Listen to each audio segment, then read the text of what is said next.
listening to The Power of Being Positive, helping you discover strategies to unleash the uplifting, energizing, and motivating power of being positive and the awesome effects that it can have in your life. Getting ready to power you up in 3, 2, Welcome back 1. to The Power of Being Positive. I'm your host, David Clark, and welcome to episode number 7.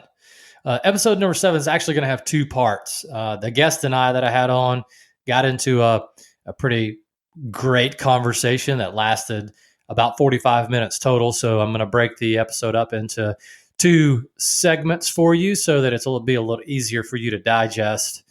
And so the topic is a little bit more from an organizational perspective, but really it's how to make sure that you're leaving a positive impression. And the guest that I have on is Pete Blank. He is a 13-year veteran of Disney, where he managed various areas of Disney's theme parks and resorts, really where he learned what it takes to run a world-class organization from Disney and what it takes to leave a positive impression on people. Currently, Pete is the training and OD manager for the Personel board of Jefferson County in Birmingham, Alabama. 2 totally different worlds, as you can imagine, from Disney vacations to city government. And what he does there is he works to help with leadership, employee engagement, and customer service training for different sections of the city government. Currently, Pete is also a speaker. He's a certified public speaker. He goes out and does tons of talks on how to make sure that you're creating a great environment and culture for your employees, leadership training, things like that. But he's also written 2 books, or is in the process of writing an additional book. He's written 1 book. And that book is Employee Engagement, Lessons from the Mouse House, all the lessons that he learned on how to keep your employees engaged and excited when he was at Disney. And the current book that he's working on now is Pick Up the Roach, Why Great Leaders Do the Little Things. And so what we're going to do is we're going to pick up the conversation with Mr. Pete Blank. Welcome to the show. Thanks, David. Really glad to be here. Thanks for having me as a guest. I'm looking forward to our conversation. Man, and I'm really excited to have you on because, as you and I discussed, like actually, and you don't really necessarily know this, but when you first got pulled into Birmingham to work with the city government there, you gave a speech and a talk to the Birmingham AdFed as, I guess, one of the first talks that you were doing kind of around town, and I was in that audience. So I remember that. That was a few years ago, but I do remember that. Yes. Yeah.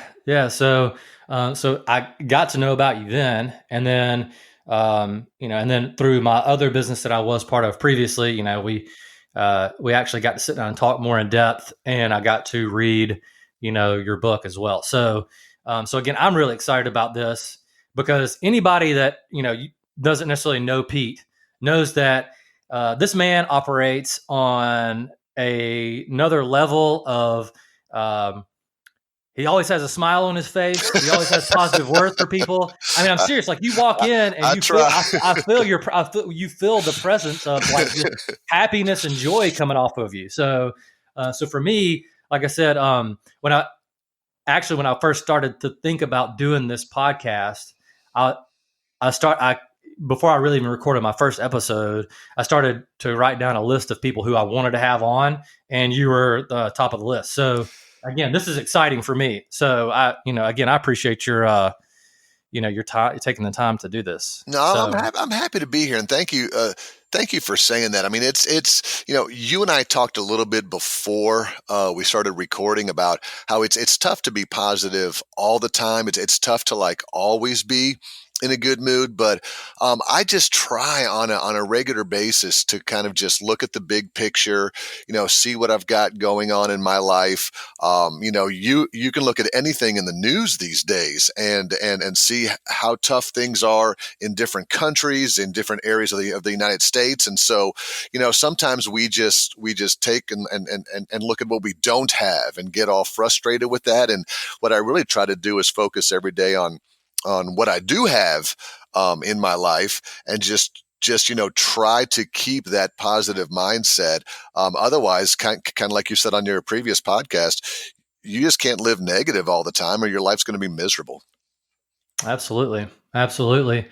Um, and again, with everything that, I'm trying to do with the podcast, like we talked about, is, I'm not necessarily the end all be all expert by any stretch No. or way, shape, or form. But if there are ways that I can kind of, from my personal experience, and again, these, having relationships with awesome people like you, instill some kind of way to help people recover from those negative events in a quicker fashion, and that's what this is all about. So, Well, and it's kind of like what you said. It's we don't have to have a career, and your job title doesn't have to be happiness guru or chief fun officer. You're like, well, I only have this job, or I'm only doing this in my life. I think it's in your attitude. It's in the way that you carry yourself, and you, here's something interesting, though. When you do tend to enjoy life and look on the positive side of stuff, when you do have a bad day or when things aren't going well, you really tend to show it. It's really frustrating to me. It's not frustrating, but it's kind of eye-opening to me, I should say, when like people come up to me, if I'm in a meeting just sitting there contemplating something, and they'll say, "What's wrong?" Or "Are you okay?" And I'm like, "No, I'm fine. I'm just thinking, I'm just thinking about a few things." So, kind of like yourself, when you're always positive and always trying to like motivate and inspire other people, people notice when you're having a bad day because you tend to be off a little bit. So, but anybody can do this, and that's why I'm just happy to share some information with you today. absolutely, man. So, all right. So again, the initial thing that that I want to talk about is you've got vast experience with working at Disney. The happiest Mm-hmm. place on earth. Mm-hmm. Um, and so what I want to kind of hear more about is, we all know, like, from how scientific Disney is on certain things, and how, they have certain number of garbage cans, and you hear all this kind of stuff, and, the backlot tour of Disney is like a big deal. And, Yes. getting to see behind the magic and all this stuff. But I really think, because Chick-fil-A's kind of got this same kind of vibe from it too, but really the magic in that place is the people. Absolutely. And the magic in that place comes from the impression that every single person makes. Mm-hmm.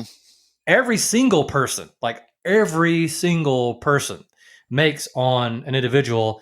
And it even rolls back to, like, if you forget something in the room and you leave, then you just tell them what it is. And if they can't find it in the room, they still send you one anyway. Mm-hmm. So, anyway, so talk to us a little bit about Disney, and kind of the way that they make that whole impression thing work. Are there principles? Are there, Sure. kind of like how does that work? Well, let's start with the hiring process. And it's really not a big secret down there because, like you said, a lot of successful companies, for example, Chick-fil-A, your Southwest Airlines, your Ritz-Carlton, kind of all follow the same mantra, if you will, which is hire for attitude and train for skill. And I think that depending on certain organizations these days that are very tech heavy, it also happens a lot here in local government. What we do is we try to hire the skill. Well, we got to make sure we have the right skilled person in place who has the right knowledge, skills, abilities, education, whatever it is. And then we'll just deal with the attitude as they come in, and we'll try and coach and train the attitude. Disney, and most successful companies kind of flip that on its head and say, we want to hire the attitude. So, if you walk into the casting building there in Lake Buena Vista, which is shaped like a castle, it's got the whole show element. You walk up the big ramp and you say, "Hey, I'm applying for a job at Disney." Now these days it's all online. So I'm going back to the days where you had to go there in person, but you find that most of your interview questions are very little about, skill. Now, once you get into finance and accounting and, all those behind the engineering, of course, there's a skill. I mean, Southwest isn't going to hire a pilot because hey, I want to work with people. Sure, fly the plane. You still have to, Yeah, to have the I actual hope. yeah, I you still hope have to that's have the case. the actual technical knowledge. But Disney's going to ask questions about, do you like kids? Do you like family? Tell us about a time where you interacted with someone and it didn't go as planned. They spend a lot of time, making sure that we get the right fit person. And there's a lot of turnover, just like your quick service industry, your hospitality industry. You've got a lot of turnover there, but it all starts in the hiring process and making sure that you know what you're getting into. Because if you don't have the right attitude, if you don't love the company, if you don't love the hospitality industry, then you're not going to be a good fit. And like you said, your negativity or your non-positive attitude is going to come out. So number one, it starts in the hiring. Okay. Yeah, I mean, and that's kind of been, you've got the whole, when it comes to super talented people, sometimes you have the whole diva effect that comes in, and then from Sure. there, that wrecks the culture Yeah. on top of everything else, because then it's impossible to manage their attitude, and the whole, one bad apple will ruin the whole bunch. I used Right. to not believe that as much until Right. I kind of, owned my own company, and but the thing is that, and not necessarily that someone's attitude, they would come in with a sour attitude, but if their attitude does turn sour, then that's a really hard thing to coach. Right. So, And and that actually, whether it's the company's fault or their fault or whatever else, but I'm completely with you on that.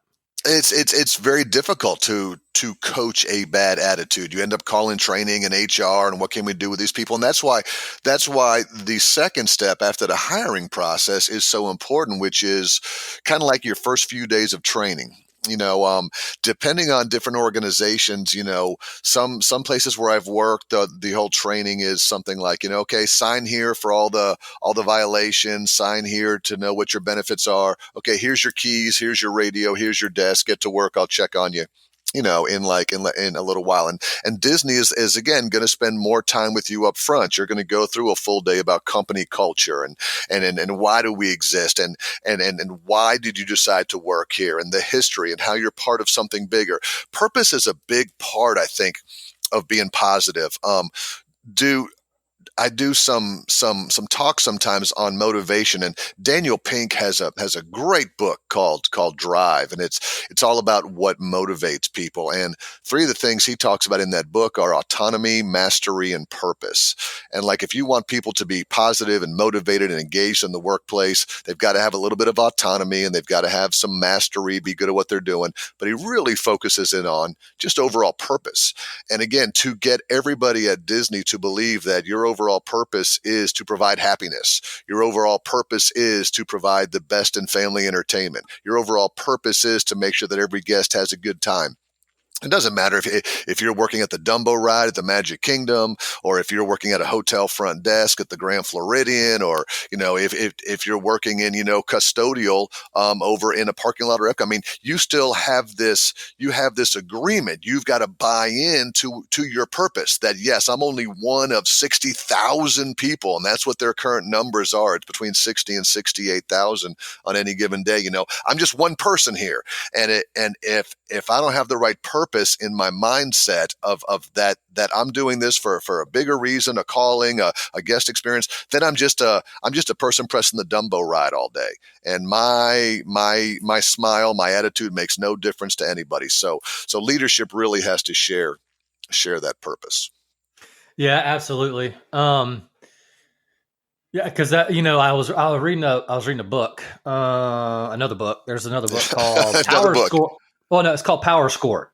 Okay. And it's I picked it up at like Office Depot on the $3 rack. I love those. Yeah. It looked interesting.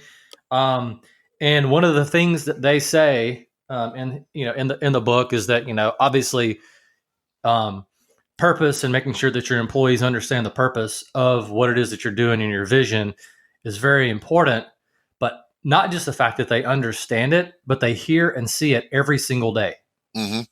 every day. Mm-hmm. So Yeah. like it talks about CEOs sending emails every day to the whole company, or sending voicemails out to the whole company every day as like a good morning, not necessarily motivation, but hey, from the CEO. So absolutely. So it's, so again, making sure that, you know, that these folks are on purpose, that work at the company, that buy into the purpose, Right. Right.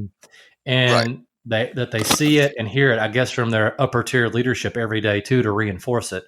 And Um, that's a perfect point, and that's probably the third step. Is if number one is the hiring process, and two is the on the job beginning training process, then step three of people staying positive has to fall on leadership. It has to fall on those frontline managers. It has to be those people. And again, Disney's a very heavily internal promotion organization. Back when I was there, it was about 80-20 that most of the internal movement in the theme parks and resorts division, about 80% came from within the organization. You had to bring some fresh blood. Now, it's probably shifted nowadays because of the way that hiring and recruiting works to maybe more of a 70-30 or a 65-35 mix, but a majority of people are still promoted from within. So what that does is, you're not just bringing in outside leaders and outside supervisors who are going to try and I've worked the front lines. I've been out there in the heat. I've dealt with the angry customers as a frontline cast member.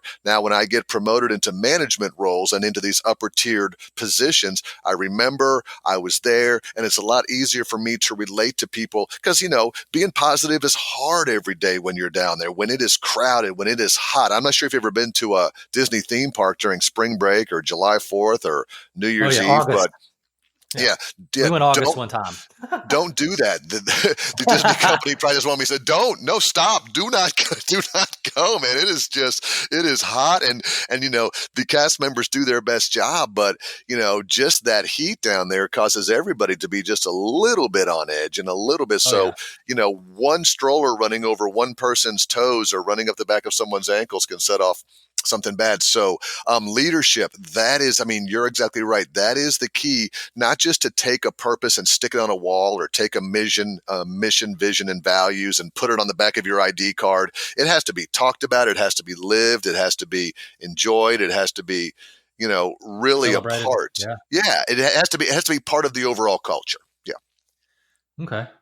But yeah, I'm completely with you on that. I've worked at different places over the time where, different managers have had different attitudes. It's like, hey, this is just a job, blah, blah, blah. And I'm like, no, dude, this is depending on who you're dealing with, millennials, get a bad rap, but, younger employees, they're about that first job is a huge deal to them. Yes. And so they want to be a part of something. Right. Now, sometimes when people get later in their careers, they may think of it as just a job because they just want to get done, go home and be with their kids because their kids are their purpose. Right. The job is not their purpose anymore. So the job is a means to an end. But yeah, absolutely. I'm 1,000% with you on the leadership. We're tracking the same. Yeah. Yep. So tell us, all right. So is there anything else like as far as related to Disney that, well, part of the culture is one more thing that I'll share is all of the employees from a staying positive perspective really need to respect each other. And I'll push back a little bit on what you said earlier. Yes, we try to train all 68,000 cast members to be on and to be positive and all that. But we're like any other organization. If you look at the Gallup organization and their employee engagement surveys and numbers, you'll find that anywhere on any given year, but between let's say 12 and 20% could be what's called actively disengaged. Now, those are people who are not enjoying the organization. They do not like their jobs. They are not positive all the time. They are the cancer of the organization. And Disney's like everybody else, which is, let's just say that you've got 60,000 employees down there. If even 10% of them are actively disengaged, that's 6,000 people that really aren't enjoying and are totally committed to their job. Now, Disney does a good job of finding perhaps roles for them in backstage areas where they don't have a lot of customer interaction. Leadership will do a lot of coaching and development to say get on the bus or kind of get out. But when you have that many people, that can be kind of kind of a struggle to make sure that you're putting on that positive show, because the guests expect it. The guests expect, kind of like you said, they expect every single person to be 100% positive every single day for what I'm paying to come to Walt Disney World. And this magic that you're selling me, or Disneyland, you better make sure your people are kind of doing it right. So again, what Disney does is they'll try to find ways to motivate and inspire. You can go to the Disney University and take training classes. There will be some individual one-on-one coaching that goes on. They'll move people around a lot. Disney does a big job in what's called right fit role. And we got to make sure you're in a right fit role. So just because you got hired into outdoor foods doesn't mean that that's a right fit role for you. You may be better off in attractions, or you got into attractions, you may want to get into HR and training. So some people love the company, they love the Disney organization, but haven't found that right fit role. And that's part of the positive mindset as well. I want to figure out not only where I can, like you said, maybe even as a younger person, make a difference. What's my reason for being here? But it's got to be in a job that I enjoy. Yes, my purpose may be my family, and that's what I'm living and working for, but I still need a job that I'm going to 40, 50 hours a week where I'm not coming home sad, unhappy every single day. And I think, again, that's half of it goes to the leadership, but half of it goes to the employee in any organization, not just Disney, to have that one-on-one conversation with their supervisor and say, hey, I'm not getting what I really need out of this job. I'm not feeling motivated, inspired. What can I do, or what can you do to help me be more engaged? Yeah, one of the big things that you really just touched on was the whole respect thing. Yep. Because when I'm drilling this back, I guess, person to person, right? In order for you to make a good impression on somebody else, there's got to be some kind of respect there. Mm-hmm. Because if you don't respect them, then you're not going to care what they think or say or do or anything else. So you've got to automatically roll into, I don't know. I try to do this. I try to do this no matter what I hear about anybody else when I first meet them and talk to them and everything else anyway. But you've got to have that level of respect there. So, and you got to have respect for your coworkers, and you have to have respect for your leadership and all that kind of stuff. Because that's really a cool thought, to be honest with you. Because I've not read that in any other book that I've read so far, as far as being a dynamic that is crucial. Right. Is the whole respect thing. That's huge. Well, it's actually one of Walt Disney Resort's theme parks values. They actually make an acronym. It's ORCHID-B, ORCHID-B.